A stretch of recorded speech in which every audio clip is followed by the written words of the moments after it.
Hey guys, Johnny Curves 2000 here, and welcome back to my Let's Play of Fantastic Four for the PS1. This is part 5, the 5th and final part, and after that abrupt ending to the last part, we are back here in Latveria, Doomsdat, fighting off these Doom bots, which I always thought were pretty funny. You think Dr. Doom has like a big factory somewhere in Latveria making these guys? I never understood that.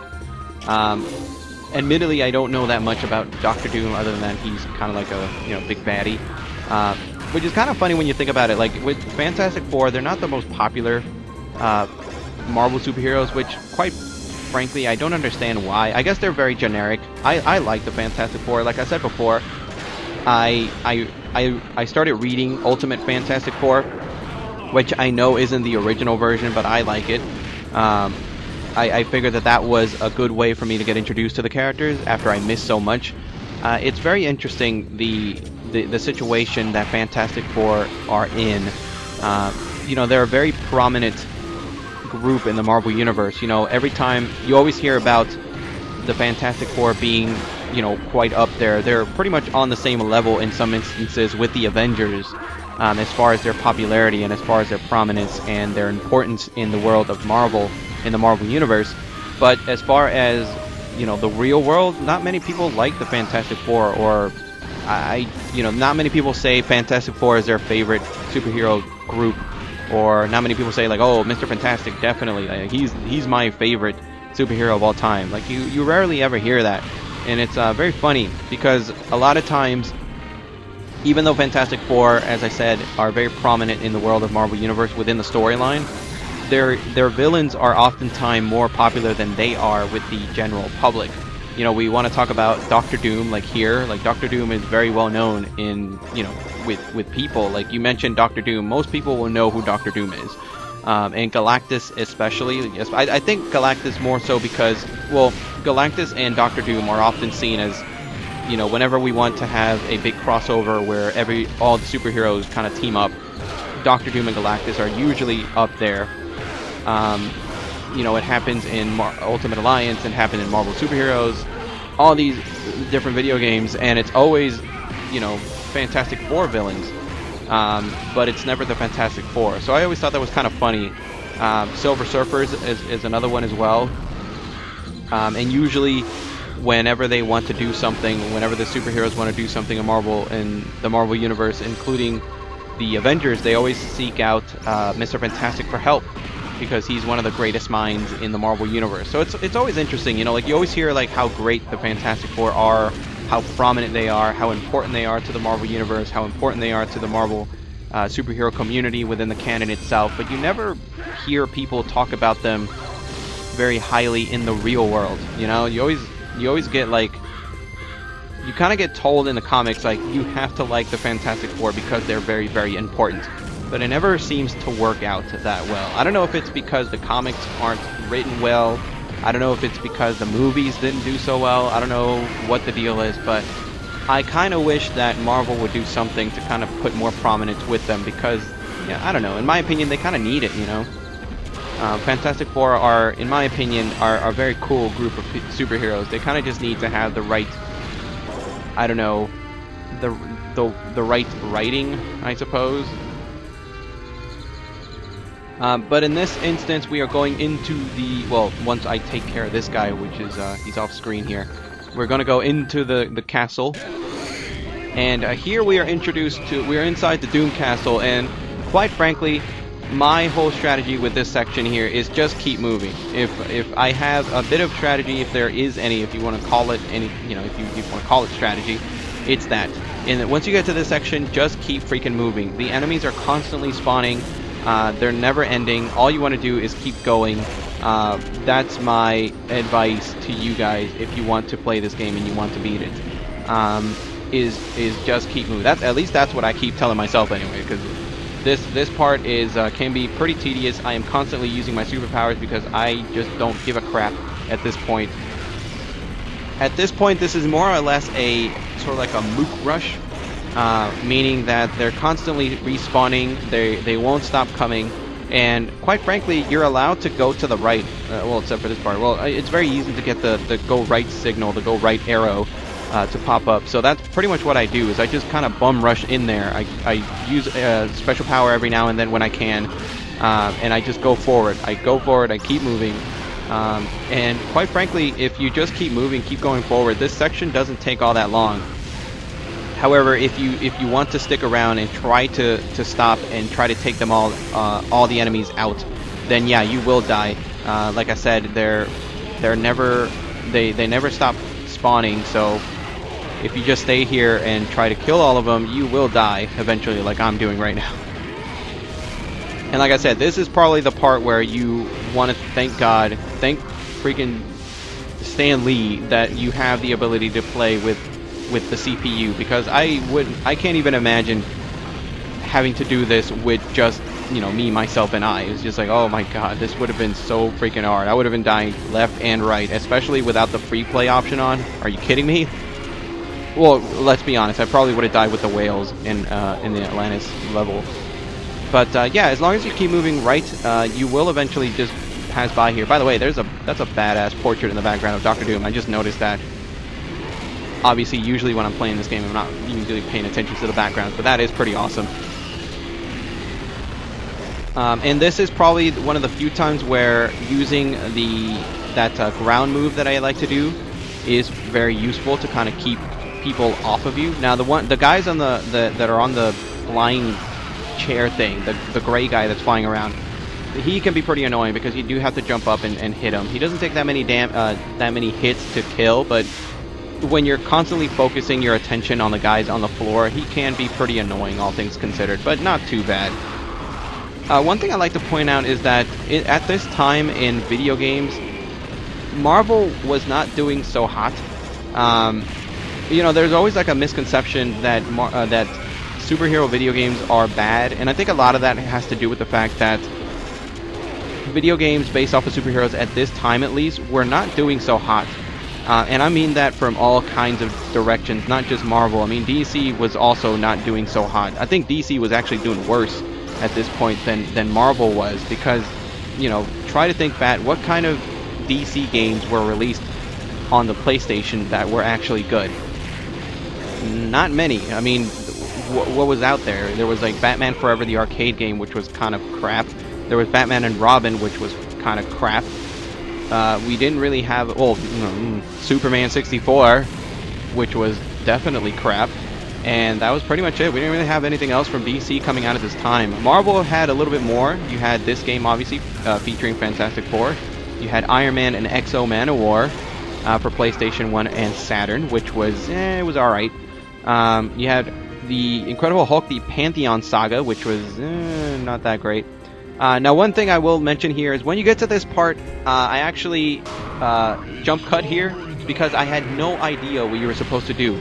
I spent maybe a minute in here not knowing what to do. What you're supposed to do is you're supposed to take this mook, which is you constantly get, and you throw him in the background into the Dr. Doom portrait. It breaks the glass, and you get some mooks that show up, I believe. And all you have to do is beat them up, and then you progress forward. Like I said, I didn't know what to do at first.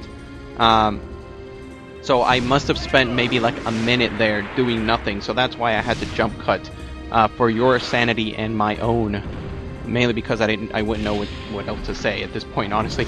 I think at this point I tried to do the thing where I'm trying to push him towards the or I think you were just supposed to walk in there. Whoops. Now here is the exclusive chat that you get with Dr. Doom. This only happens if you are with the original Fantastic Four, and again, I apologize that I'm talking over this, but this is a commentary and a Let's Play, so you're really not missing much. He's essentially just saying he wants to take over the universe and things like that. It's not really all that important. The one thing that I will say, though, is that the reason why he has... I mentioned probably in the first part that this game doesn't have a good storyline. And I made a mention about how you really wouldn't know what was going on until the final part.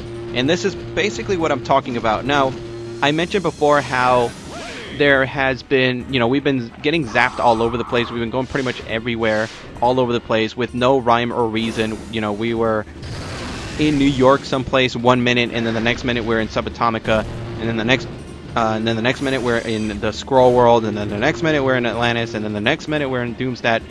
Essentially, what I can gather here is that Dr. Doom is behind all that. Like, he's the one that's been doing that, and that's why we were kind of just like, whoa, what's going on?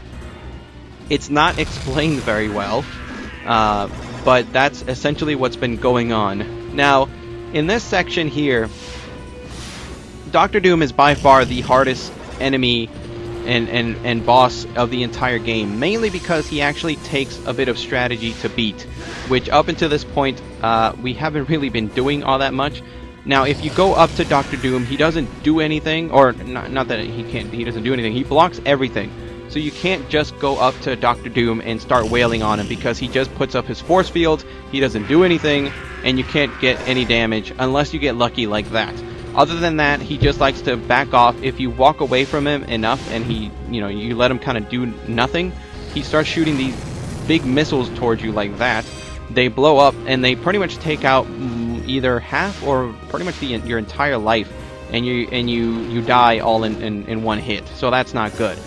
Now, what you're supposed to do, what I'm failing to realize here, is that you're supposed to let him shoot you. You have to hide behind these pillars, and then you can go and wail on him. Which of course I'm not doing, because I kind of just like to go in and wail on him, but I can't do that. So what I'm trying to do is, I mentioned before how this is probably the boss fight where it's going to screw you up if you have your CPU drones with you. As you guys notice there, Mr. Fantastic is constantly hitting Dr. Doom, which is a bad thing, because as I said, you can't hurt him until he lowers his defenses and you kind of catch him off guard. As long as you're constantly attacking him, he won't do anything else. So right there, Mr. Fantastic is constantly hitting Dr. Doom, which is preventing him from doing anything else and preventing him from me getting an opening in order to hit him. So what I'm doing here is I'm trying to move around this room to try to find an angle where Mr. Fantastic can just lay off of him in order for me to sort of get him to back off of Dr. Doom long enough for him to do something, which isn't working. Again, this was before I found out about the command strategy down there, the little icon that I mentioned a couple parts ago, that little icon in the middle of the thing. Now this is the part where I actually found out. You guys saw there the icon changed, and this is where I figured out, like, oh wait, I can actually change. And that's what I'm doing right there. As you guys can see there, the icon in the middle of the screen there, the bottom middle changed. And now Mr. Fantastic isn't attacking anymore, so that means that I can finally get a chance to attack Dr. Doom, which is still going to be a pain. So I'm just going to talk about all the little bit of information about Dr. Doom. He debuted in Fantastic Four #5. He's probably one of the most prominent villains in the Marvel Universe, and he has a long list of video games that he's appeared in. So his first video game appearance is actually in Spider-Man and Captain America in Dr. Doom's Revenge, which is a very, very old game, and I don't know anything about it, so you can look it up on Wikipedia. It's very archaic. I'm never going to do a Let's Play of it, so yeah.